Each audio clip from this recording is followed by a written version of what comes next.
Hello guys, welcome to Major HS Kelsey's Balnui Academy. I am Sameer Singhal and today we are going to discuss about the medieval history practice set 1 and we will see that what type of questions we have and we also see that what type of more information we can add into these questions and we will also take care about that what type of questions we can expect in our upcoming exams. So अपनी copy pen तैयार रखिए और शुरू हो जाते हैं और देखते हैं जो बातें मैं बोलता जाऊं कृपया करके उनको लिखते जाइएगा। That would be helpful for you in your upcoming exams. अब यहां पर आ जाते हैं। सबसे पहले पहला क्वेश्चन आप लोगों के सामने ये रहा आपके स्क्रीन पर। तो क्या कह रहा है मेडिवल हिस्ट्री में पहला question, consider the following statement regarding the iqta system under the Delhi Sultanate. सबसे पहली चीज एक शब्द आ गया इक्ता। इक्ता की शुरुआत अगर बात करते हैं तो मैं एक चीज आपको सबसे पहले बता दूं, इसकी शुरुआत करी इल्तुतमिश ने। ओरिजिनली ये जो आइडिया है ये बेसिकली लिया जाता है मंगोल से, लेकिन इसको भारत में इंप्लीमेंट करने का काम कौन कर रहा है, इसको इंडिया में इंप्लीमेंट करने का काम कौन कर रहा है, दैट वाज इल्तुतमिश। एक और बात ध्यान रखिएगा, अब जब हम इक्ता सिस्टम की बात करते हैं तो इक्ता सिस्टम में आगे चलते हुए काफी सारे डेवलपमेंट्स होते हैं। जैसे कि अगर बात करते हैं फिरोज शाह तुगलक, तो फिरोज शाह तुगलक इस सिस्टम को एक हेरिडिटरी सिस्टम बना देते हैं। यानी कि वो ये कहते हैं कि पर्टिकुलरली ये जो सिस्टम है हमारा, इसके अंतर्गत जो भी व्यक्ति जिसको इक्ता दिया जाएगा वो व्यक्ति वो इक्ता आपका ट्रांसफरेबल होगा आगे आने वाली पीढ़ी के लिए। तो ये बात इसमें बताई जाती है। अब अगर मैं यहां पर चर्चा करूं आप लोगों से इक्ता सिस्टम की, तो अब जरा एक बार इसके ऑप्शंस पे आते हैं क्या क्या कह रहा है। It was a grant of revenue from a territory in the lieu of a salary. ये जो है एक ग्रांट होता था टेरिटरी का जो कि सैलरी के एवज में मिला जाता था। इसके अलावा the iqtadar had hereditary rights over the assigned land.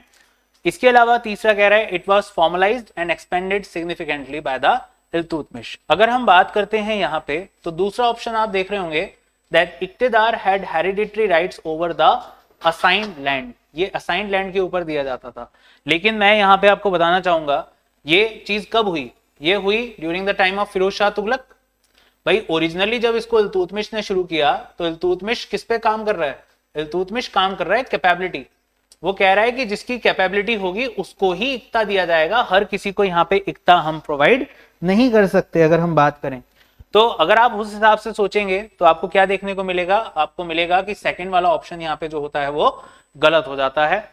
और बाकी दोनों में अगर बात करें तो तीसरा वाला बिल्कुल ठीक है। पहले वाले की बात करें तो it was a grand revenue from the territory in lieu of a salary, तो ये भी बिल्कुल ठीक चीज हो जाती है। एक और चीज, ये जो इक्ता सिस्टम है काइंड ऑफ सिमिलर सिस्टम या काइंड ऑफ एक ऐसा ही सिस्टम अकबर भी शुरू करते हैं। अकबर उस सिस्टम को नाम देते हैं मनसबदारी, उसको नाम देते हैं मनसबदारी। बस मनसबदारी और इक्ता में एक चीज का फर्क है कि यहां पे जो इक्ता है वो एक प्रकार का लैंड ग्रांट है। मनसबदारी जो है वहां पर दो चीजें मिलती थी, एक मिलते थे कैवलरी और दूसरे मिलते थे इन्फेंट्री। इन दोनों चीजों को आपको मेंटेन करना होता था। ठीक है, सो आई होप ये बात क्लियर होगी। लेकिन मनसबदारी याद रखिएगा वो किसने शुरू करी थी, अकबर ने। इसमें सेकंड ऑप्शन आपका गलत होगा, पहला और तीसरा आपका बिल्कुल ठीक है।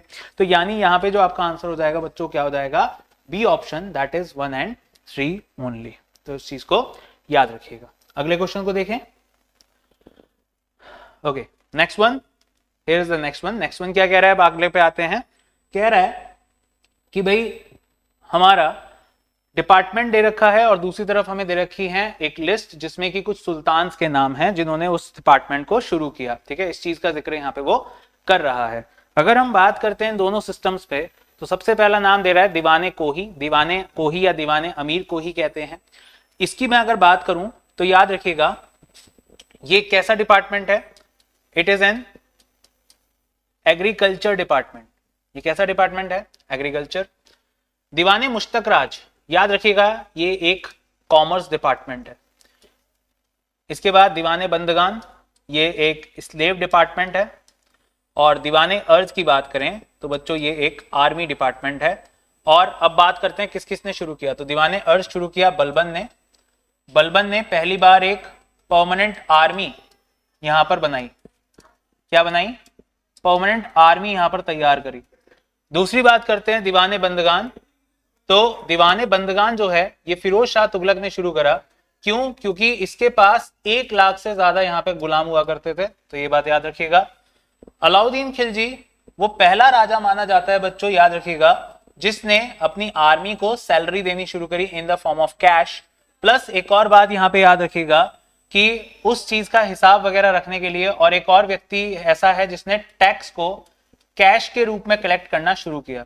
अब जब ये सब चीजें हुई हैं तो अलाउद्दीन खिलजी जो है उस चीज का हिसाब रखने के लिए बना रहा है दीवाने मुश्तकराज। और दीवाने कोही की शुरुआत कौन कर रहा है? एग्रीकल्चर डिपार्टमेंट, तो वो कर रहा है मोहम्मद बिन तुगलक। ठीक है, तो अगर हम बात करते हैं इन सभी की तो ये चारों के चारों बिल्कुल सही बैठे हुए हैं। The answer is A option, A1,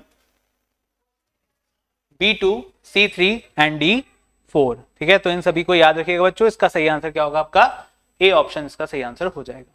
ठीक है, इसके अलावा अगर बात करते हैं तो और भी कई सारी चीजें हैं। जैसे फिरोज शाह तुगलक की बात करें तो फिरोज शाह तुगलक के समय की कुछ किताबें भी हैं। फिरोज शाह तुगलक की किताब आ जाती है तारीख फिरोज शाही, जो कि फिरोज शाह तुगलक के यहाँ पे कौन लिख रहे हैं? जियाउद्दीन बरानी लिख रहे हैं। उसके बाद अगर बात करते हैं तो फिरोज शाह तुगलक के द्वारा लिखी गई किताब है फुतूहत फिरोज शाही। उससे पहले अमीर खुसरो, अगर बात करते हैं अलाउद्दीन खिलजी, तो उनके समय में एक लेखक हैं अमीर खुसरो जिनको कहते हैं। अमीर खुसरो की अगर बात की जाए तो अमीर खुसरो कौन है? ये वो व्यक्ति हैं जो कि बेसिकली आपके तुगलकनामा नामक किताब लिख रहे हैं, सितार का डेवलपमेंट कर रहे हैं और तबले का डेवलपमेंट कर रहे हैं, पैरेट ऑफ इंडिया कहलाते हैं। इसके अलावा अगर बात करें दोस्तों तो जिक्र आता है फिर यहाँ पे मोहम्मद बिन तुगलक का वाइजेस्ट फूल किंग कहे जाते हैं, एक ऐसे राजा कहे जाते हैं जिन्होंने टोकन करेंसी की शुरुआत करी। इसके अलावा अगर बात करते हैं तो बात आती है बलबन की। Balban is famously known as the king, जिन्होंने ब्लड एंड आयरन पॉलिसी की शुरुआत करी। और साथ साथ अगर चर्चा करें तो पहले ऐसे राजा जिन्होंने पर्शियन रिचुअल्स के द्वारा अपनी सभा को चलाना शुरू किया। ठीक है, तो बाकी जिक्र करेंगे अगले क्वेश्चन पे। अगला क्वेश्चन देखते हैं। असर्शन, जब्ती और zabti system of Akbar was an improvement over the earlier nasq system. दूसरा कह रहा है it involved a measurement of land and the fixation of revenue based on the average yield of the last 10 years. यहां पे ये दो बातें कह रहा है। पहला तो कह रहा है कि जब्ती जो है वो एक बेहतर तरीका था as compare to the nasq system, जो कि लैंड मेजरमेंट के लिए लिया जाता था। दूसरा है अगर बात करते हैं तो it involve the measurement of land and the fixation of revenue. तो अगर मैं बात करूं यहाँ पे देखो इस क्वेश्चन की, अगर हम इस चीज में देखें तो आपको दिखेगा कि पहला वाला बिल्कुल करेक्ट है, ये वाला ऑप्शन बिल्कुल करेक्ट है। एक बात और याद रखिएगा, जो ये जब्ती सिस्टम है, इस सिस्टम का एक और नाम है दैट इज दी आइन ए दहसाला। एक और सिस्टम हमें मिलता है आइन ए दहसाला, तो आइन ए दहसाला कहते हैं। इसके अंदर याद रखिएगा 2 तरह की जमीन हमेशा याद रखिएगा। वैसे तो 4 तरह की होती थी, लेकिन जो सबसे अच्छी होती थी वो कहलाती थी पोलज, ये सबसे बेहतर होती थी। जो सबसे बेकार जमीन होती थी उसको कहते थे बंजर। इस पे खेती कम होती थी, इस पे टैक्सेशन ना के बराबर लगता था या नहीं लगता था, और ये 10 साल का हिसाब देखते थे। तो इसका सही आंसर क्या हो जाएगा? आपका ए ऑप्शन हो जाएगा। It is better than the nasq system, इसको याद रखिएगा। तो तीसरे का आंसर क्या हो जाएगा बच्चों? ए। नेक्स्ट वन, अगला क्वेश्चन जो है एक स्टेटमेंट वाला क्वेश्चन है, थोड़ा सा पूछ रहा है कुछ। He was the first Sultan of Delhi who ordered that the land revenue should be based on the actual measurement of the land. To whom does this statement refers?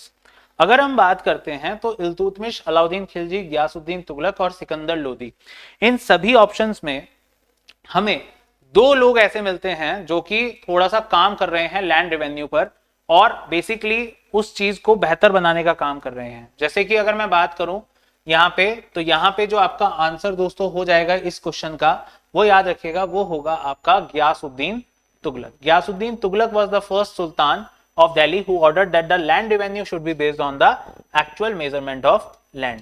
इनका जो असली नाम था वो था गाजी मलिक। और एक बात याद रखिएगा, he was the founder of Tughlaq dynasty. Tughlaq Delhi सल्तनत में सबसे बड़ी डायनेस्टी हुआ करती थी, स्टार्टिंग फ्रॉम 1320 टू 1414। दूसरी बात, सिकंदर लोदी ने भी एक सिस्टम शुरू किया था, याद रखिएगा, लेकिन सिकंदर लोदी ने उस सिस्टम को बस बेहतर बनाने का काम किया था। And that is known as the Gaze Sikandari. Gaze Sikandari system किसने शुरू किया था? सिकंदर लोदी ने। आईने दहशाला बनाया था तोडरमल ने और उसको शुरू किया था किसने?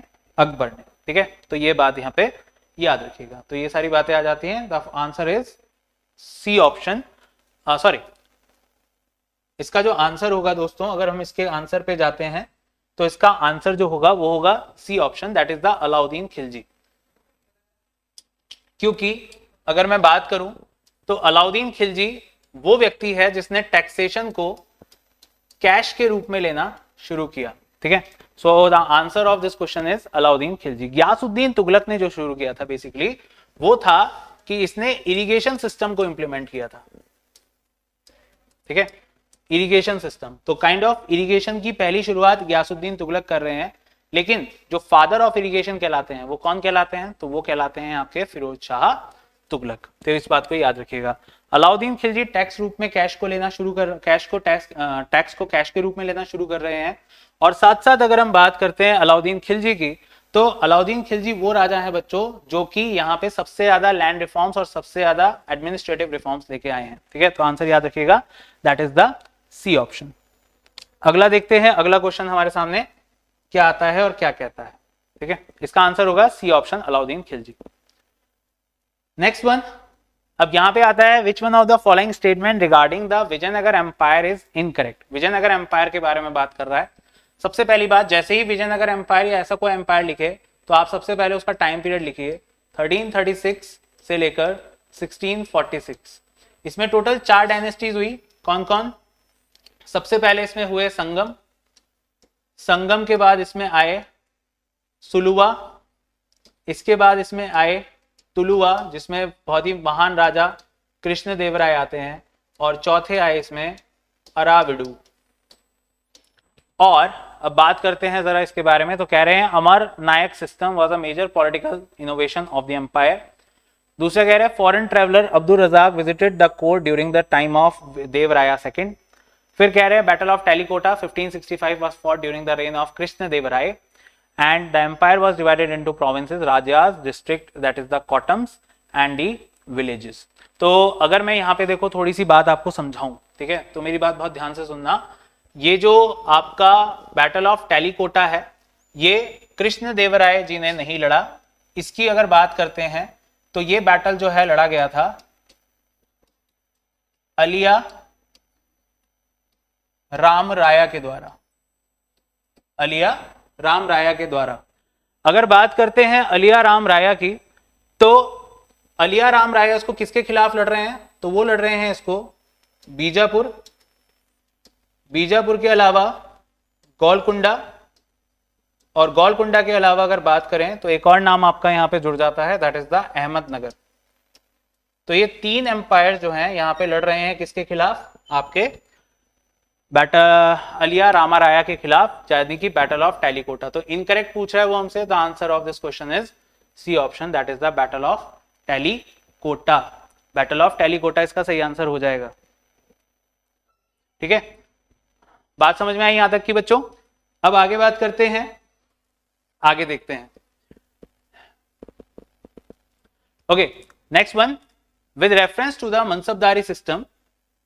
मनसबदारी सिस्टम के रिगार्डिंग अगर बात करते हैं तो इसमें से कौन सा ऑप्शन यहाँ पे जो है सही होगा, ये हमसे पूछा है, करेक्ट पूछ रहा है। सबसे पहली चीज, आप हमेशा एक बात देखिए, जब भी आप क्वेश्चन कर रहे हो हमेशा ये देखें कि वो करेक्ट पूछ रहा है या इनकरेक्ट पूछ रहा है, पहली चीज।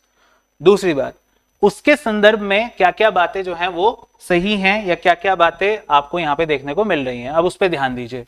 तो पहला कह रहा है the Jat indicates the personal status and salary of the officer. भाई जाट जो है वो डिफाइन करता था पर्सनल स्टेटस और सैलरी। अच्छा, पहली बात तो ये जो मनसबदारी सिस्टम है, इस मनसबदारी सिस्टम की 2 बातें हैं, एक है जाट और एक है सवर। जाट बेसिकली जो है वो डिफाइन करता है पर्सनल स्टेटस को और इसी के हिसाब से जो है रैंक डिफाइन करती है। यानी आप ये भी कह सकते हो कि जाट बेसिकली क्या डिफाइन करती है? रैंक। ठीक है, सवर बेसिकली बात हो रही है कैवलरी की। ये कैवलरी है कि आपको कितने घुड़सवार यहाँ पे मिलेंगे। ठीक है, तो अगर अब हम इसके हिसाब से देखें तो zat indicates the personal status and the salary of the officer, sawar rank indicates the number of cavalry man the officer was required to maintain. दोनों बातें ठीक हो गई। Mansabdari were always paid in cash and never through the land grants. ये बात भी यहाँ पे अगर हम बात देखें मनसबदारी को लेके तो काइंड ऑफ जो ये वाला पॉइंट है ये भी हमारा काफी हद तक ठीक दिखाई देता है। लेकिन मैं एक बात कहना चाहूंगा, कई बार ऐसा होता था कि मनसबदारी के साथ साथ हमें एक और चीज मिलती थी, दैट इज कॉल्ड द जागीरदारी। और खास तौर से जो बिल्कुल एकदम क्लोज रिलेटिव्स होते थे, एसोसिएट्स होते थे, बड़े जनरल्स होते थे, तो उनको लैंड ग्रांट्स भी दे दिए जाते थे।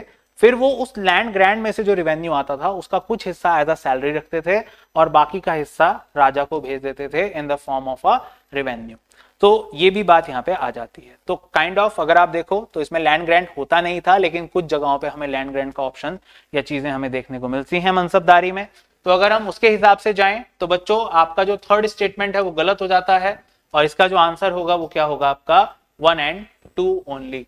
एक बात और, इसकी शुरुआत कब हुई थी 1575 में और इसके चलाने वाले व्यक्ति कौन है तो वो हैं अकबर।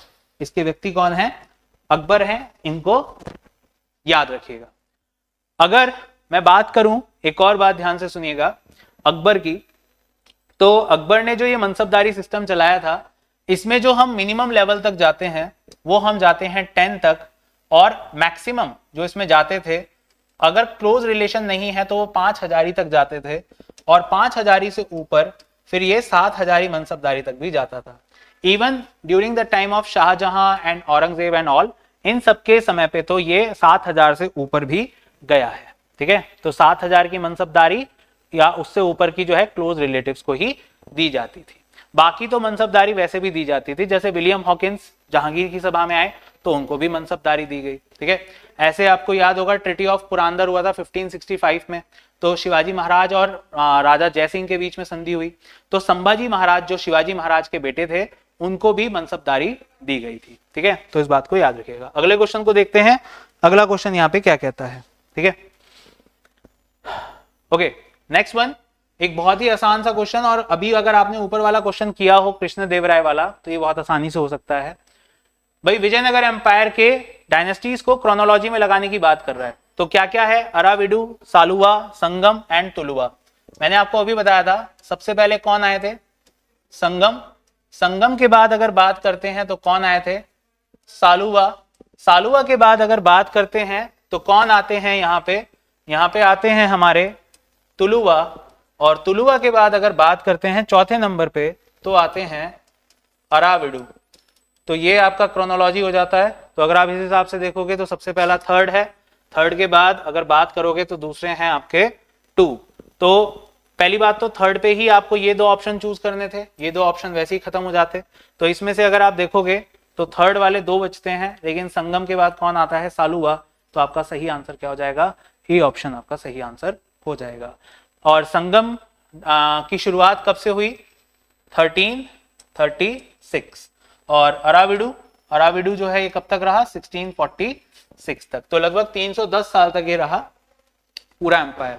संगम की शुरुआत हरिहर और बुक्का 2 नाम के राजाओं ने करी थी, और किसके समय पे, मोहम्मद बिन तुगलक के समय पे। इस बात को याद रखिएगा।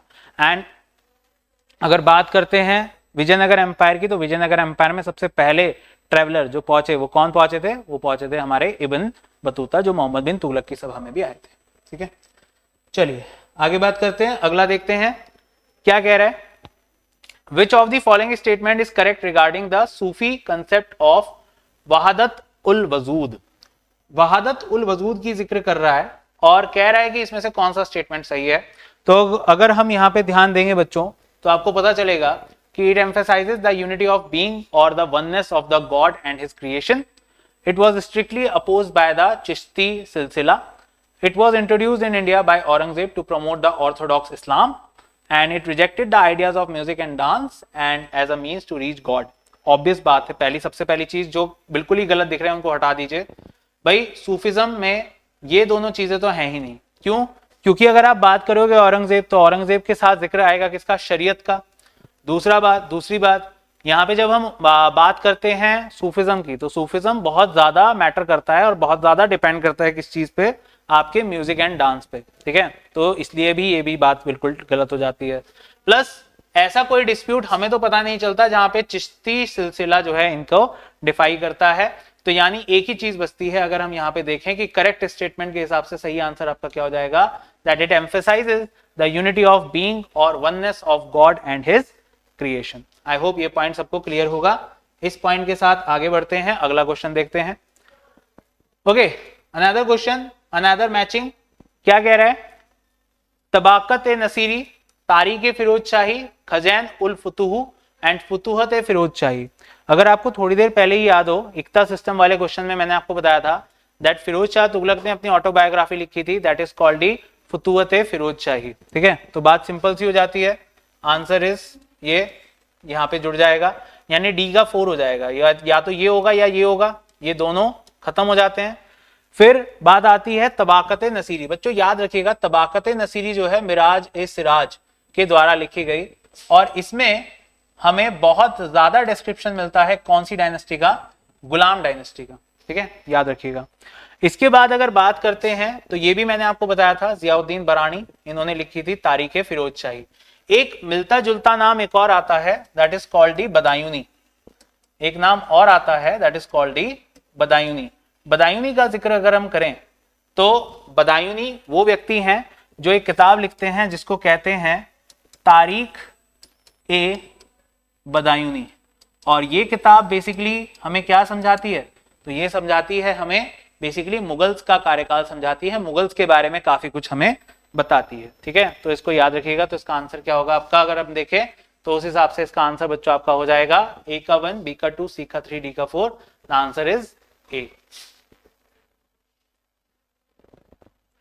ओके, नेक्स्ट वन क्वेश्चन क्या कह रहा है, कह रहा है कि मोहम्मद बिन तुगलक के बारे में कुछ बातें हैं। कह रहा है Mohammad bin Tughlaq token currency project is considered a failure, ये एक फेलियर था, ओके। दूसरा कह रहा है he failed to ensure a government monopoly over the minting of copper and brass coins, ठीक है। कॉपर और ब्रास के जो कॉइन्स ये बना रहे थे उसमें ये बेसिकली मोनोपोली को डिफाइन करना यहाँ पे जो है रह जाता है, जिसकी वजह से ये एक फेलियर हो जाता है। तो अगर मैं इस क्वेश्चन के हिसाब से बच्चों बात करूं आप लोगों से, तो ये जो क्वेश्चन है ये हमें बहुत अच्छे से डिफाइन कर रहा है कि R is the correct explanation of A. तो ये बात याद रखिएगा। थोड़ा सा मैं बता दूं, मोहम्मद बिन तुगलक के दौर में बुलियन फेमाइन हुआ। बुलियन फेमाइन का मतलब होता है जो प्रीशियस मेटल्स होते हैं उनकी थोड़ी कमी होने लगी। तो उस कमी को पूरा करने के लिए अब पैसा तो चाहिए था, करेंसी तो चाहिए थी, तो क्या किया, टोकन करेंसी को यहाँ पे इंट्रोड्यूस किया गया। टोकन करेंसी को इंट्रोड्यूस करने के पीछे का मतलब क्या था कि भाई आपकी जो टोकन करेंसी होगी वो आप पैसे की तरह यूज कर सकते हो। लेकिन यहाँ पे दो गलती हो गई। पहला तो जो यहाँ पे सिक्के थे उनको स्टैंडर्डाइज नहीं किया गया, कोई स्टैंडर्ड उनका नहीं बनाया गया, प्लस उनपे जो इंस्क्रिप्शंस होते थे उनको सही से लिखा नहीं गया। इस वजह से क्या हो गया, पूरे के पूरे एम्पायर में लोगों ने अपने घरों के अंदर ही मिंटिंग शुरू कर दी, जिस वजह से यहाँ पर इस फैसले को वापस लेना पड़ा और बहुत ही बड़ा नुकसान किसको झेलना पड़ा, मोहम्मद बिन तुगलक। तो मोहम्मद बिन तुगलक जो है 1326 से 1351 तक रहते हैं। उनकी जो भी रचनाएं, जो भी योजनाएं थी वो बहुत सारी फेल हो जाती हैं, उसमें से एक ये थी। तो आपका आंसर बच्चों क्या हो जाएगा, ए ऑप्शन। लेकिन याद रखिएगा भारत में टोकन करेंसी पहली बार कौन लेके आया था, मोहम्मद बिन तुगलक। प्लस उस समय पे कौन कौन सी करेंसी चल रही थी, तो टका और जीतल नाम की करेंसी जो है वहां पर आपकी चल रही थी। इस बात को याद रखिएगा, ठीक है। चलिए अगले क्वेश्चन पे चलते हैं। अगला क्वेश्चन देखते हैं क्या कहता है। Okay, very important and very famous question. क्या कह रहा है, भगवत गीता उपनिषद का ट्रांसलेशन पर्शियन में किसने किया, ठीक है। तो याद रखिएगा बच्चों, पर्शियन यानी फारसी। और ये जो ट्रांसलेशन है खासतौर से उपनिषद का तो हम बहुत अच्छे से जानते हैं। उपनिषद का ट्रांसलेशन करके जो नाम रखा गया था वो था सीरे अकबरी। और ये जो किताब आती है स्पेशली सीरे अकबरी, ये जिक्र आता है एक ही व्यक्ति जिसका नाम है दारा शिको। तो अगर हम यहाँ पे बात करें इस क्वेश्चन की, तो Dara Shikoh is the name. Dara Shikoh कौन है, औरंगजेब के बड़े भाई हैं जिनकी हत्या औरंगजेब करता है ड्यूरिंग द बैटल ऑफ समूगढ़ और देवरई। और उसके अलावा अगर बात करते हैं तो औरंगजेब इनको हरा के ही राजा गद्दी पे बैठता है। अगर बात करते हैं अबुल फजल की, तो अबुल फजल की किताब है अकबरनामा। इनकी किताब है अकबरनामा। और अबुल फजल और फैजी इन दोनों ने संयुक्त रूप से बहुत सी किताबों का ट्रांसलेशन किया, जिसमें से एक किताब आती है महाभारत। और महाभारत का नाम जो है फारसी में जब लिखी गई तो क्या रखा गया, उसका नाम रखा गया था, महाभारत का जो नाम रखा गया वो रखा गया था आपका रज़ानमा। ठीक है, तो याद रखिएगा। और ये जिक्र आ जाता है बच्चों इन सभी का। अब्दुल कादिर बदायूनी, बदायूनी मैंने आपको बताया तारीख बदायूनी नाम की किताब इन्होंने लिखी थी। ठीक है, तो ट्रांसलेशन डिपार्टमेंट हुआ करता था अकबर का, जिसमें बहुत सी किताबों का ट्रांसलेशन हुआ, लेकिन Dara Shikoh is famous for translating Upanishad and Bhagavad Gita. Next one, भाई चहलगानी की बात कर रहा है कि चहलगानी क्या हुआ करता था।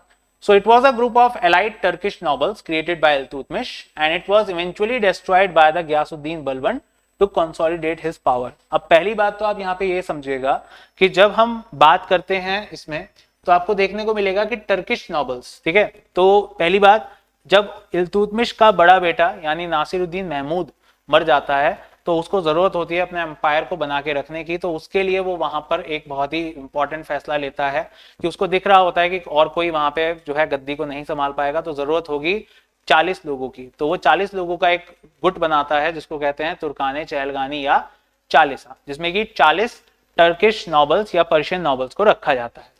दूसरी बात, ये बलबन के द्वारा खत्म कर दिया जाता है। बलबन कौन था? Balban is one out of them. और बलबन जो है ये 1266 में जब राजा बनता है तो सबसे पहला काम करता है कि चहलगानी को खत्म कर देता है। ठीक है, तो ये दोनों ही स्टेटमेंट यहाँ पे करेक्ट होंगे। तो आपका आंसर क्या हो जाएगा बच्चों? इसका सी ऑप्शन इसका आंसर हो जाएगा बच्चों, याद रखिएगा, द आंसर इज सी। ठीक है, और इसके अलावा अगर बात करते हैं तो ये वही चहलगानी है जिसने रजिया सुल्तान को गद्दी पे बिठाया, फिर उसके बाद आगे चल के नासिरुद्दीन महमूद को, इल्तुतमिश के छोटे बेटे को भी गद्दी पे बिठाया था। अगला क्वेश्चन साउथ इंडिया से आता है। Which of the following statement regarding the Chola administration is incorrect? Cholas के बारे में बात हो रही है। Ur was a general assembly of the village. The Sabha and the Mahasabha was an assembly of the Brahmin adult males. Uttara Merur inscription provide details about the village administration and the central government strictly controlled every aspect of the village life। तो यहाँ पे जो जिक्र आ रहा है इन सभी बातों का, अगर हम इसमें बात करें तो हमें देखने को मिलता है कि चोलास के बारे में बात हो रही है।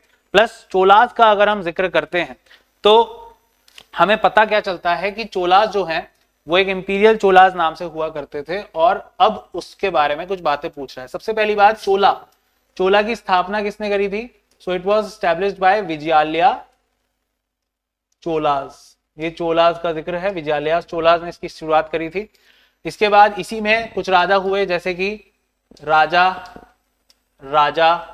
चोला, एंड एक राजा हुए बच्चों इसमें राजेंद्र चोला। ठीक है, अगर हम यहाँ पे बात करते हैं तो ये पहला, दूसरा और तीसरा, ये तीनों ही ऑप्शंस यहाँ पे सही हो जाते हैं। चौथा ऑप्शन कह रहा था central government strictly control every aspect of village life. जी नहीं, बल्कि इनको एक प्रकार की ऑटोनॉमी यहाँ पे मिल जाती थी। ठीक है, तो ऑटोनॉमी के तहत ये काम किया करते थे। तो यहाँ पे आपका आंसर जो होगा डी होगा, क्योंकि डी जो है वो आपका इनकरेक्ट है, इसको याद रखिएगा। अगला क्वेश्चन देखते हैं। Who said I do not know what is lawful or unlawful, whatever I consider to be for the good of the state that I decree।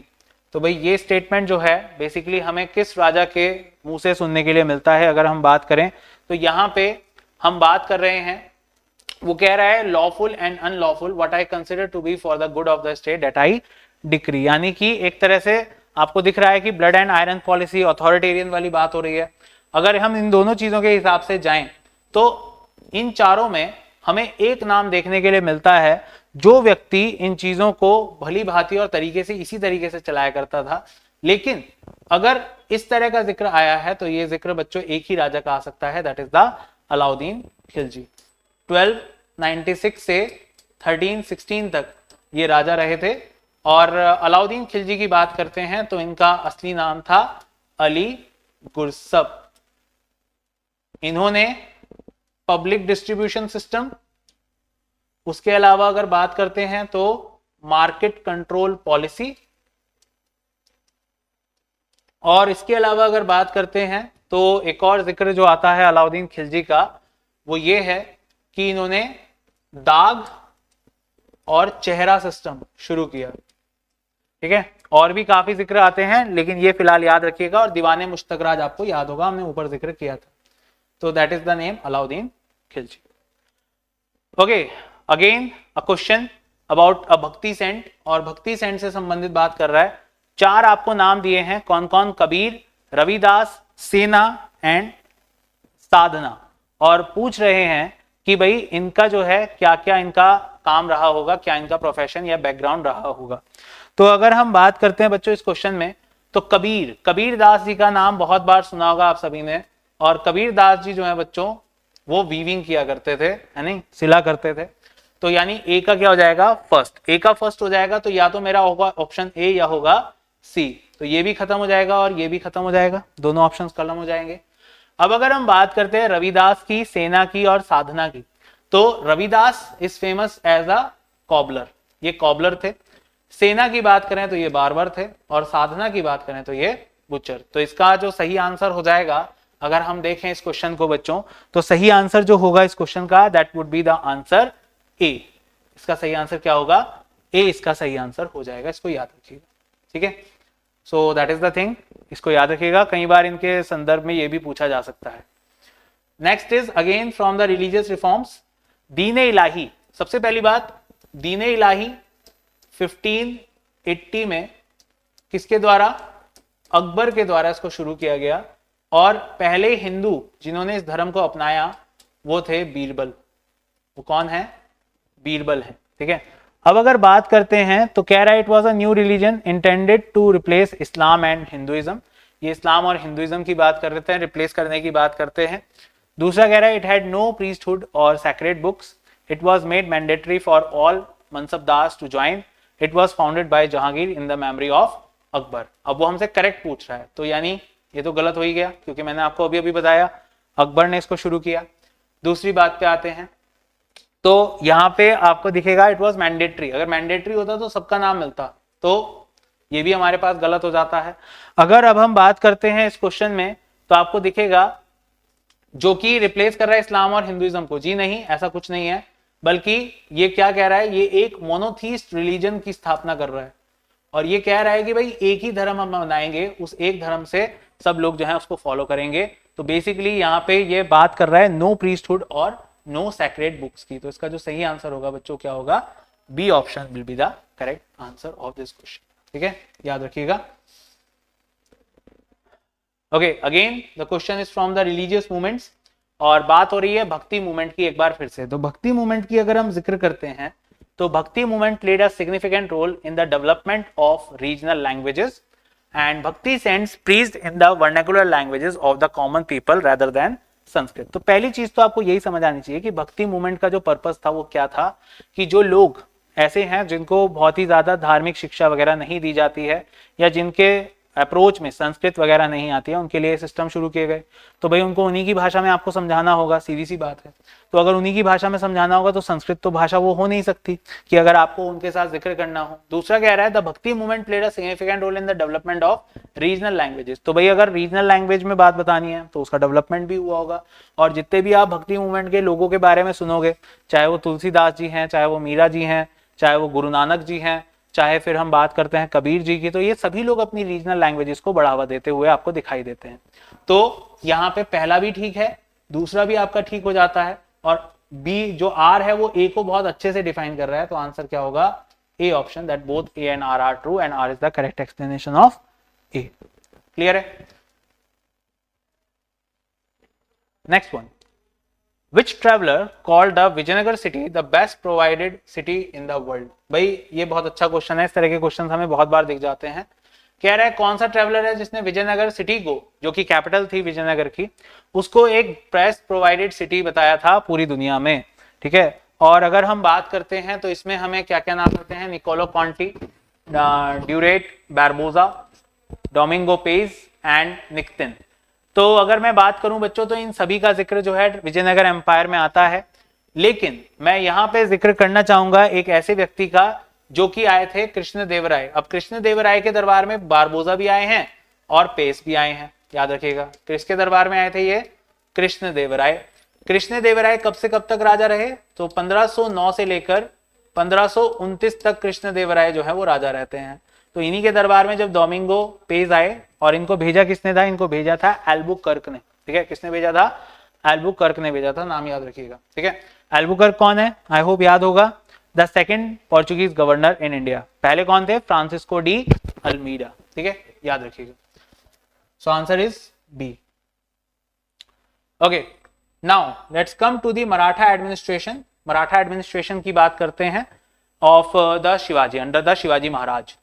The Ashtapradhan was a council of 8 members. देखो शब्द ही define कर रहा है भाई, अष्ट यानी 8, प्रधान यानी ministers, बिल्कुल ठीक है। Chauth was a tax amounting to 1/4, भाई चौथ यानी शब्द में ही डिफाइन कर रहा है कि 1/4 होगा, of the land revenue paid to the avoid Maratha raids. And sardeshmukhi was an additional levy of 10% claimed by Shivaji Maharaj as the hereditary head of the land. तो अगर हम बात करते हैं तो शिवाजी महाराज के एडमिनिस्ट्रेशन और टैक्सेशन की बात ये कर रहे हैं, और यहाँ पे मैं आपको बताना चाहूंगा 1674 में शिवाजी महाराज का कोरोनेशन हुआ, और वो कहलाए हमारे छत्रपति शिवाजी महाराज। और जब हम उनकी बात करते हैं तो उन्होंने अष्टप्रधान नाम का सिस्टम बनाया, जिसमें कि 8 मिनिस्टर्स हुआ करते थे, जिसमें कि प्रोमिनेंट कौन होते थे, पेशवा। सबसे पहले पेशवा कौन थे, तो पिंगली मोरपंते जो है सबसे पहले पेशवा, जिन्होंने शिवाजी महाराज के नीचे रहकर काम किया। और फिर आगे चल के पेशवा को सबसे प्रोमिनेंट नाम किसने बनाया, तो वो बनाया था बालाजी विश्वनाथ भट्ट जी ने। उसके अलावा दोनों ही बातें टैक्सेशन को लेके बिल्कुल ठीक है बच्चों, तो इसका आंसर क्या हो जाएगा आपका, डी ऑप्शन इसका आंसर हो जाएगा 1, 2 एंड 3। और याद रखेंगे कि शिवाजी महाराज 1674 में जो है कोरोनेशन उनका होता है, और 1680 में वो जो है इस दुनिया में इस शरीर को छोड़ देते हैं, और उनके बाद आते हैं उनके बेटे संभाजी महाराज, ठीक है। तो वो पूरी कहानी फिर आगे चलती है। तो सबसे पहली बार कोरोनेशन हुआ था 1674 में। Okay, next one.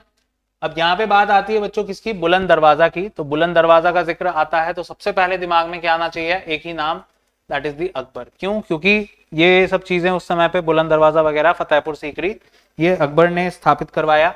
अब बुलंद दरवाजा फतेहपुर सीकरी में किसने बनवाया है बच्चों, अकबर ने, to commemorate his victory in which region. तो पहली बात तो ये जो बुलंद दरवाजा बनवाया गया ये 1570s में बनवाया गया।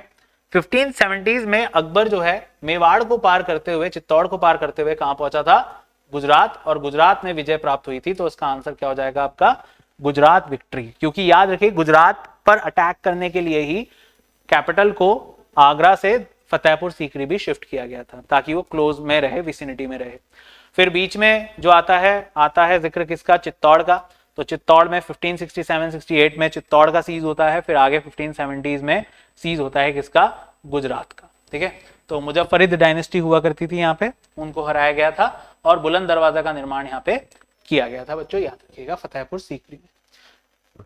आगे चल के फतेहपुर सीकरी में ही इबादत खाना भी बनवाया गया था, याद रखिएगा, इबादत खाना भी फतेहपुर सीकरी के अंतर्गत ही आ जाता है। Okay, who of the following introduce the sijda and the paibos system in the Delhi court. बच्चों पेबॉस एंड सिजदा, ये जो दोनों चीजें हैं ये पर्शियन रिचुअल्स हैं। इनके साथ साथ एक बात और याद रखिएगा, एक फेस्टिवल भी शुरू किया गया था, दैट इज द नवरोज। एक फेस्टिवल भी शुरू किया गया था, दैट इज द नवरोज। तो ये जो पूरी कहानी है ये केवल एक ही व्यक्ति इन सब में से कर सकता है, क्योंकि अलाउद्दीन खिलजी की बात करोगे तो ये तुर्क है, ये तुर्क है। सिकंदर लोदी की बात करोगे तो ये अफगानी है, और इल्तुतमिश की बात करो तो इल्तुतमिश की जो लीनेंसी है या उसकी जो डिसेंसी है वो बिलोंग करती है टुवर्ड्स द इराकी ट्राइब। तो यहां पे अगर इन सब में अगर देखें तो एकलौता व्यक्ति है जो खुद के डिसेंसी को पर्शियन से कनेक्ट कर रहा है और पर्शियन गॉड से कनेक्ट कर रहा है, so that is the Balban. तो बलबन ने ये सिस्टम शुरू किए थे, paibos and sijda. Balban was also the person जिसने पहली बार स्टैंडिंग आर्मी की शुरुआत भी करी थी, जिसका नाम था दीवाने अर्ज, ठीक है। तो ये बात भी याद रखिएगा। अगला जो जिक्र आता है अगले क्वेश्चन का, तो उस पर जरा चलते हैं और देखते हैं वो क्या कहता है। फॉरेन ट्रेवलर्स की बात हो रही है, और फॉरेन ट्रेवलर्स के साथ यहाँ पे जो जिक्र हो रहा है बच्चों, वो हो रहा है रूलर्स का, कि कौन कौन से रूलर्स हैं जिनका जिक्र यहाँ पे आ रहा है, ठीक है। तो अगर हम यहाँ पे ध्यान से देखेंगे तो हमें क्या देखने को मिलेगा, हमें देखने को मिलेगा कि फॉरेन ट्रेवलर्स हैं और रूलर्स हैं। तो पहली बात आता है Ibn Battuta, Francois Bernier, William Hawkins और रैल्फ फिच। तो अगर मैं आपको बताना शुरू करूं, इब्न बतूता ये मोहम्मद बिन तुगलक की सभा में आता है। इब्न बतूता की किताब भी है, इब्न बतूता की जो किताब है बच्चों वो आती है रहला, रहला किताब आती है। विलियम हॉकिंस एक ट्रेडर है, आप सब जानते हो, और अगर विलियम हॉकिंस जहांगीर की सभा में आने वाला पहला अंग्रेज है तो Ralph Fitch he was the first European British in the court of Akbar, ये भी याद रखिएगा। तो डी का 4 हो जाएगा, सी का 3rd और बर्नियर का हो जाएगा 2। तो यानी इसका जो सही आंसर हो जाएगा वो क्या हो जाएगा आपका ए ऑप्शन, इसको याद रखिएगा, ठीक है। तो इसका सही आंसर क्या होगा ए। नेक्स्ट आगे बढ़ते हैं, आगे देखते हैं which of the following statement is incorrect regarding the Turkan Chahalgani. अभी हमने देखा था इल्तुतमिश ने सिस्टम को शुरू किया था और अब एक बार फिर से इसका जिक्र जो है ये यहाँ पे कर रहे हैं, ठीक है। तो जरा इस क्वेश्चन को एक बार फिर से जरा हम यहाँ पे देखते हैं कि ये हमसे क्या कह रहा है। अब अगर हम बात करते हैं इस क्वेश्चन की तो ध्यान से जरा देखिएगा, they were also known as the corps of 40, they were all of Turkish origin, they were instrumental in the succession of Rajia Sultan and they were suppressed by the Jalaluddin Khilji। तो सबसे पहले अगर मैं बात करूं यहाँ पे तो कॉप्स ऑफ 40 ये बिल्कुल ठीक है क्योंकि 40 लोगों का गुट बनाया गया था। टर्किश ओरिजिन से आते हैं भाई, तुर्काने चहलगानी नाम से पता चल रहा है, ठीक है, तो ये भी बिल्कुल ठीक हो जाता है। Instrumental in the succession of Razia Sultan, मैंने बताया था आपको 1236 में 1236 में रजिया सुल्तान शासिका बनी थी और उनको गद्दी पे बिठाने में सबसे बड़ा योगदान था चहलगानी का, तो ये भी ठीक हो जाता है। Plus they are suppressed by Jalaluddin Khilji, जी नहीं, जलालुद्दीन खिलजी नहीं बल्कि इन्हीं के एक मेंबर ने इनको खत्म कर दिया था और वो कौन थे, बलबन। तो बच्चों आपका सही आंसर क्या हो जाएगा, इनकरेक्ट पूछा है तो आंसर हो जाएगा आपका D option, that is the it was suppressed by the Jalaluddin Khilji, ठीक है। तो इस बात को याद रखिएगा। नेक्स्ट पे आते हैं, God knows my intentions are good but people are stubborn and do not understand my reforms, these words are attributed to whom। तो भाई इकलौता ऐसा राजा जिसके बारे में ये कहा जाता है कि जब वो मरा तो कहते हैं कि राजा को प्रजा से और प्रजा को राजा से छुटकारा मिल गया था। वाइजेस्ट फूल किंग कहते हैं, बहुत सारी उसने इनोवेशंस यूज करी लेकिन कोई भी इनोवेशन उसकी काम नहीं करी और फाइनली केवल एक दुनिया में मजाक बन के रह गया। ऐसा इकलौता व्यक्ति कौन है, मोहम्मद बिन तुगलक। और मोहम्मद बिन तुगलक का असली नाम था बच्चों जूना खान। और ये जो व्यक्ति है इसका अगर जिक्र करें तो इसी के नाम पर इसके भाई ने एक शहर बनाया था, दैट इज द जौनपुर। इसका भाई कौन, दैट वाज फिरोज शाह तुगलक। तो मोहम्मद बिन तुगलक का जिक्र आता है। मोहम्मद बिन तुगलक के समय में 2 किंगडम्स भी भारत में बन चुके थे दक्षिण भारत की तरफ, one is the Vijayanagar, another one from on top of it the Bahmani सल्तनत, ठीक है, याद रखिए। नेक्स्ट वन, अब यहां पे जिक्र करते हैं बच्चों एक बार फिर से, Sher Shah Suri is known as the precursor of Akbar in administrative reforms. और दूसरा करते हैं, he introduce the rai schedule of crop rates and standardise the weights and measures. तो यहाँ पे 2 जिक्र कर रहा है, एक तो शेर शाह सूरी जो है वो अकबर से पहले एक बहुत ही अच्छा एडमिनिस्ट्रेटिव रिफॉर्मर्स रहा है, दूसरा कह रहा है he introduce the rai that is the schedule of crop rates and standardise the weights and measures. तो देखो अगर हम इस क्वेश्चन पे आते हैं तो भाई ये तो बात बिल्कुल ठीक है कि शेर शाह सूरी अकबर से पहले आया और काइंड ऑफ मैं आपको बताऊं तो अकबर जो है वो काइंड ऑफ इन्फ्लुएंस हो रहा है शेर शाह सूरी से ही, क्योंकि शेर शाह सूरी के दरबार में कौन थे, राजा टोडरमल, और राजा टोडरमल जो है वो बहुत सी चीजें सेम इंप्लीमेंट कर रहे हैं, ठीक है। अगर बात करते हैं हम यहाँ पे इस सिस्टम की, तो इसी सिस्टम को आप देखोगे कि आगे चल के अकबर जो है वो जब्ती सिस्टम या आईने देशाला के नाम से चला रहा है जो कि राजा टोडरमल ने बनाया था। तो भाई आंसर क्या होगा, ए ऑप्शन, क्योंकि बहुत ही अच्छे से ये ऑप्शन जो है ए को डिफाइन कर रहा है, रीजन ए को डिफाइन कर रहा है, ठीक है। इसके बाद आता है अगला आपका 26 पे आते हैं और देखते हैं कि भाई ये क्या कहता है हमारे सामने, which of the following statement about the jizya in medieval India is correct. सबसे पहले 712 से लेकर 1712 तक जजिया का पूरा इतिहास आता है। सबसे पहला व्यक्ति मोहम्मद बिन कासिम जजिया को इंट्रोड्यूस करता है। दूसरी बात, जजिया पे अगर बात करते हैं तो कुतुबुद्दीन ऐबक इसको इंडिया में लागू करता है। मोहम्मद बिन कासिम ने कहां लागू किया था? सिंध में। पूरे इंडिया में ऐबक ने। इसके बाद फिरोज शाह तुगलक, पहला राजा जिसने इसको ब्राह्मण्स पर लगाया। और अकबर एक ऐसा राजा जिसने जजिया कर को पहली बार एबॉलिश किया इन द ईयर 1563। और अगर बात करते हैं तो अकबर के बाद इसको वापस से इंट्रोड्यूस किया किसने? औरंगजेब ने। और औरंगजेब के बाद इसको हमेशा के लिए किसने हटा दिया था? तो मुगल किंग जहांदर शाह ने इस टैक्स को हमेशा के लिए हटा दिया था। तो ये पूरा इतिहास रहता है 1000 साल का जजिया का।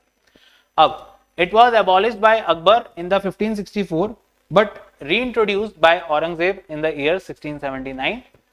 It was a tax on military service for Muslims.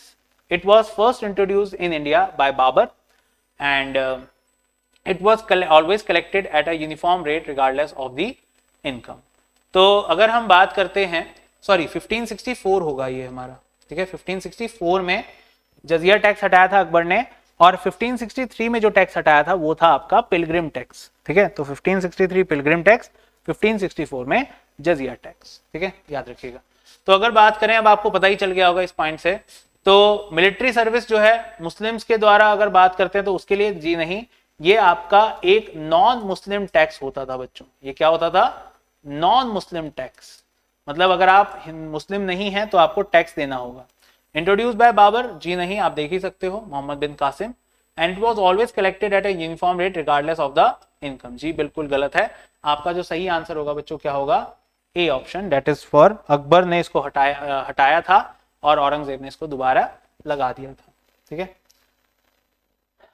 Okay, who was the first Mughal emperor to issue zodiacal coins? Zodiacal coins को लाने वाला पहला शासक कौन था?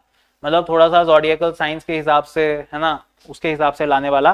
तो पहला राजा अगर जिक्र करते हैं तो यहाँ पे देखो सबसे पहली बात आती है, इस तरह का जिक्र ना हमें इसमें मिलता है, ना इसमें मिलता है, ना अकबर में मिलता है। The only person who introduce this system was Jahangir. इसके अलावा शेर शाह सूरी, याद रखिएगा, शेर शाह सूरी को फादर ऑफ मॉडर्न करेंसी कहते हैं। फादर ऑफ मॉडर्न करेंसी कहते हैं। रुपया, दाम, मोहर सब इसने ही शुरू किया था। अगर बात करते हैं पहली बार भारत में गोल्ड कॉइन्स, तो गोल्ड कॉइन्स लाए थे कौन? Indo Greeks. गोल्ड कॉइन्स को बड़े पैमाने पर किसने शुरू किया था? तो वो थे कुषाण्स। इसके बाद अगर बात करते हैं तो जिक्र आता है आपके सिल्वर कॉइन्स का, तो सिल्वर कॉइन्स को लेके आए थे चंद्रगुप्त सेकंड। और इसके अलावा अगर जिक्र करते हैं लेड कॉइन्स, तो लेड कॉइन्स को लेके आए थे कौन? सतवाहंस। टका और जीतर की शुरुआत करी थी इल्तुतमिश ने। टोकन करेंसी लेके आया था मोहम्मद बिन तुगलक और बाकी शेर Shah Suri father of modern currency कहलाते हैं, ठीक है। अगला क्वेश्चन देखते हैं क्या कहता है। The Qutub Minar basically is developed by Iltutmish. यहाँ पे बात कर रहा है कंप्लीशन की, तो कंप्लीशन का जिक्र कर रहा है इल्तुतमिश के साथ। दूसरा कह रहा है 2.5 दिन का झोपड़ा कुतुबुद्दीन ऐबक और अलाई दरवाजा अलाउद्दीन खिलजी। तो मैं आपको बताना चाहूंगा ये बिल्कुल ठीक है।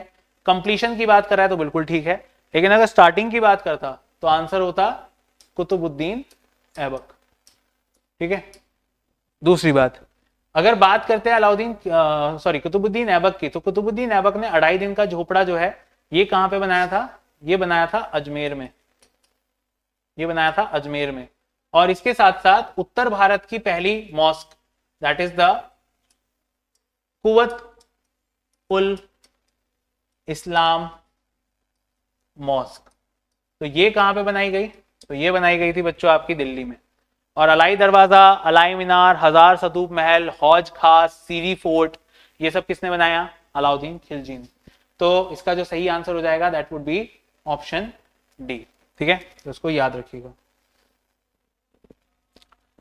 Okay, what was the main reason for the decline of the guilds, that is the श्रेणीज, during the early medieval period? Early medieval period के समय में ये जो डिक्लाइन है गिल्ड्स का, श्रेणीज का, ये क्या, इसका रीजन क्या था? ऑप्शंस हैं shift from urban to more localised rural economy, decreased demand for the luxury goods in Europe, strict religious laws prohibiting trade, the invention of the spinning wheel. तो अगर हम इसके हिसाब से देखें तो एक बहुत ही प्यारा, बहुत ही अच्छा क्वेश्चन बनता है। इस तरह के क्वेश्चंस कई बार यूपीएससी को बहुत पसंद होते हैं, जो कि बहुत ही कम इन्फॉर्म्ड, बहुत ही कम जिनका जिक्र किया गया होता है। तो अगर हम देखें यहाँ पे तो याद रखिएगा that basically the decline of the guilds and the shrenis, तो इसका जो सबसे बड़ा रीजन था वो क्या था बच्चों? वो था shifting from the urban to a more localised rural economy. ठीक है, तो ये हमारा रीजन बना जिसकी वजह से हमारी जो श्रेणीज हैं, जो गिल्ड्स हैं, जो कि बेसिकली एक प्रकार का एडमिनिस्ट्रेटिव सिस्टम जो हुआ करता था, वो यहाँ पे खत्म हो गया था धीरे धीरे समय के साथ। तो इसका आंसर क्या होगा आपका? That is the answer A of this question. ठीक है, याद रखिएगा। अगला क्वेश्चन आपके सामने ये रहा, क्या कह रहा है भाई? लिस्ट है फिर से दो प्रकार की, और इस लिस्ट में अगर बात करते हैं तो एक तरफ है खालिसा, एक तरफ है मदद ए माश, पोलज एंड बंजर, और दूसरी तरफ कुछ जिक्र किया गया है। सो अगर हम देखें यहाँ पे तो क्या क्या मिल रहा है, तो हमें मिल रहा है खालिसा, मदद ए माश, पोलज। पोलज आपको याद होगा, मैंने आपको बताया था अभी, जब्ती सिस्टम में सबसे अच्छी जमीन को पोलज कहते थे। तो अगर हम ध्यान से देखें सो यहाँ पे अगर देखा जाएगा तो आपको क्या देखने को मिलेगा, जरा आप देखिएगा अगर यहाँ पे, तो सी के सामने जो 3 ऑप्शन है, land cultivated annually for every crop, तो ये हमें ठीक मिलता है। ठीक है, और याद रखिएगा ये सबसे अच्छी जमीन होती थी। बंजर सबसे बेकार होती थी, अनकल्टिवेटेड लैंड फॉर 5 years और मोर, है ना? वैसे तो 10 साल का जिक्र होता था, लेकिन 5 years और मोर भी। खालिसा बेसिकली क्या है? Please remember it is not Khalsa, I am not talking about, it is khalisa, land under the direct control of the crown. ठीक है, और मदद ए माश जो होता था, ये क्या होता था? Tax free land grants for the religious scholarly purposes. ठीक है, तो आपका आंसर बच्चों इसका सबसे सही क्या हो जाएगा? A option will be the answer. ठीक है, so that's about the medieval history set 1। I hope ये जो क्वेश्चंस आपने किए आपको काफी मदद करें आपके आने वाले एग्जाम्स में, खासतौर से जो एडमिनिस्ट्रेटिव और सोसाइटी पर और कल्चर पर और बुक्स पर हमने बात करी है वो जरूर याद रखिएगा। बाकी इसी तरह से अगले सेशन में मिलूंगा, तब मैं और जिक्र करूंगा कुछ और अन्य क्वेश्चंस के साथ, और ज्यादा जानकारी प्राप्त करेंगे। तब तक के लिए अपना ध्यान रखिए, बेहतर कीजिए, बहुत अच्छे से तैयारी कीजिए, एंड जय हिंद साथियों।